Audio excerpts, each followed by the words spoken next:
से जेल में रहेंगे, नोटिस भी जारी किया कुलदीप सेंगर को, क्या कैसे देखा? देखिए, ये बहुत ही अजीब बात है कि लुका छिपी का खेल चल रहा है इस मामले में। मैंने शुरुआत में ही कहा कि सीबीआई ने सारे तथ्य क्यों नहीं रखे हाई कोर्ट के सामने। जब इस केस में एक मर्डर हो चुका है और पीड़िता पे हमला हो चुका है, तमाम परिस्थितियां कोर्ट की भी जानकारी में है और सब कुछ है, तो सीबीआई ने अगर हाई कोर्ट पे अच्छे ढंग से पैरवी की होती, अच्छे ढंग से इस मुकदमे को लड़ा होता, तो शायद जमानत नहीं मिल पाती। लेकिन उसमें सरकार के इशारे पे किया गया या कैसे किया गया मुझे नहीं मालूम, लेकिन उसका लाभ कुलदीप सेंगर को मिला। लेकिन जो पूरे देश में इसको लेकर प्रोटेस्ट हुआ, दिल्ली में प्रोटेस्ट हुआ, पीड़िता ने प्रोटेस्ट किया, उन लोगों को अरेस्ट भी किया गया, उसके बाद आज सर्वोच्च न्यायालय ने हस्तक्षेप करके ये फैसला दिया है। तो इससे न्याय व्यवस्था के प्रति लोगों के मन में फिर से एक बार भरोसा जगह है। लेकिन जो हुआ हाई कोर्ट में वो ठीक नहीं हुआ। जो अरावली की नई परिभाषा जो बताई जा रही थी 100 मीटर से नीचे, देखिए, उसको तो मोदी सरकार बेचने के लिए खुद से ही कोर्ट के सामने सरेंडर कर चुकी थी। और मोदी सरकार जब से आई है उसका खाली एक लक्ष्य है, देश के संसाधनों को अपने दोस्तों को देना। इसी काम में लगी हुई है सरकार। तो इनकी एक मुख्यमंत्री हैं रेखा गुप्ता जी, उन्होंने एक दिन कहा कि हमारा मंत्री गया और कूड़े के पहाड़ पे उसने खड़े होकर कहा कि तेरे को जाना होगा भाई। तो मोदी जी भी किसी दिन रात में 2-3 बजे उठ के चले गए होंगे अरावली पर्वत पे, उन्होंने भी कह दिया होगा तेरे को जाना होगा भाई।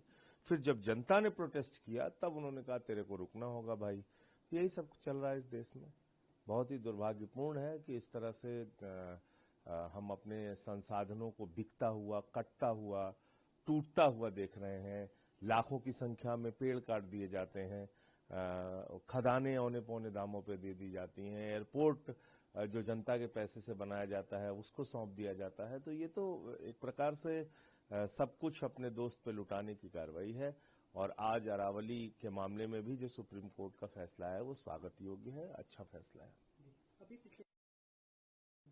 त्रिपुरा के एक छात्र के साथ देहरादून में काफी अमानवीय घटना हुई, से मारा गया। देखिए, वो घटना बहुत ही शर्मनाक है और एक एक देशवासी को इस घटना पर शर्मिंदा होना चाहिए। लेकिन दूसरी सबसे बड़ी बात यह है कि ऐसी प्रवृत्ति बढ़ क्यों रही है, ऐसी प्रवृत्ति क्यों बढ़ रही है देश भर में, हिंसक प्रवृत्ति। क्योंकि देश की सत्ता पर जो बैठे हुए लोग हैं, देश की सत्ता पर बैठे हुए लोग, हमारे प्रधानमंत्री जी, हमारे मुख्यमंत्री उत्तर प्रदेश के, ये लोग नफरत फैलाने का काम करते हैं और इसी के कारण पूरे देश में ये ऐसी घटनाएं बढ़ रही हैं। क्रिसमस पे भी हम लोगों ने देखा कि एक नेत्रहीन महिला को बीजेपी की महिला नेता ने गाली गलौज किया। और ऐसे ही हमने देखा कि अभी काशी के घाट पे जापान का एक छोटा सा बच्चा वो स्नान कर रहा है, उसके साथ लोग अभद्रता कर रहे हैं, गाली गलौज कर रहे हैं। तो नफरत को बढ़ावा देने का काम जब खुद प्रधानमंत्री और उनकी पार्टी करेगी तो आप देश में शांति और अमन का माहौल नहीं उम्मीद कर सकते।